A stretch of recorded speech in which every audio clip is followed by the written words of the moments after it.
Perkenalkan, nama saya Mutia Ashifa dari MTSN Karangasem. Saya akan menyampaikan cerita yang berjudul Asal-Usul Banyuwangi. Konon, dahulu kala wilayah ujung timur Pulau Jawa yang alamnya begitu indah ini dipimpin oleh seorang raja yang bernama Prabu Sulakromo. Dalam menjalankan pemerintahannya, ia dibantu oleh seorang patih yang gagah berani, arif, tampan bernama Patih Sidopekso. Istri Patih Sidopekso yang bernama Sri Tanjung sangatlah elok parasnya, halus budi bahasanya, sehingga membuat raja tergila-gila padanya.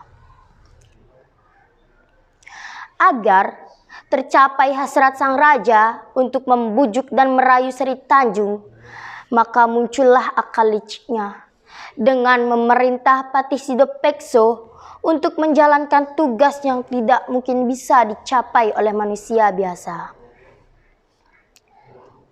Maka dengan tegas dan gagah berani tanpa curiga, sang patih pun berangkat untuk menjalankan titah sang raja. Sepeninggal sang Patih Sidopekso, sikap tak senonoh Prabu Sulakromo dengan merayu dan memfitnah Sri Tanjung dengan segala tipu daya dilakukannya. Namun cinta sang raja tidak kesampaian dan Sri Tanjung tetap teguh pendiriannya sebagai istri yang selalu berdoa untuk suaminya. Berang dan panas membara hati sang raja karena cintanya ditolak oleh Sri Tanjung. Ketika Patih Sidopekso kembali dari misi tugasnya, ia langsung menghadap sang raja. Akal busuk sang raja muncul. Memfitnah Patih Sidopekso dengan menyampaikan bahwa sepeninggal sang patih, pada saat menjalankan titah sang raja meninggalkan istana, Sri Tanjung mendatangi dan merayu serta bertindak serong kepada sang raja. Tanpa pikir panjang, Patih Sidopekso langsung menemui Sri Tanjung dengan penuh kemarahan dan tuduhan yang tidak beralasan.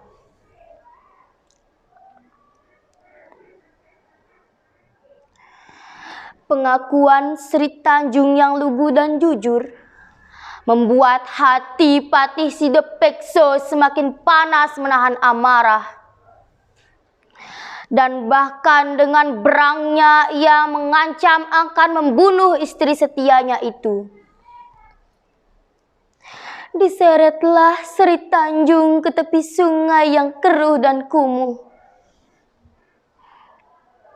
Namun sebelum Patih Sidopekso membunuh Sri Tanjung, ada permintaan terakhir dari Sri Tanjung kepada suaminya. Sebagai bukti kejujuran, kesucian, dan kesetiaannya,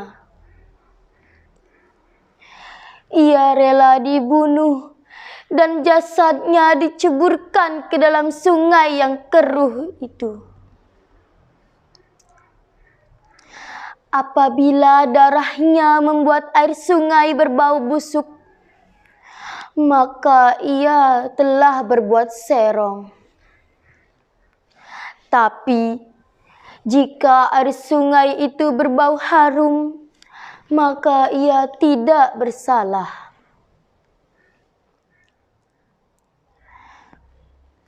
Patih Sidopekso tidak lagi mampu menahan diri. Segera menikam kerisnya ke dada Sri Tanjung.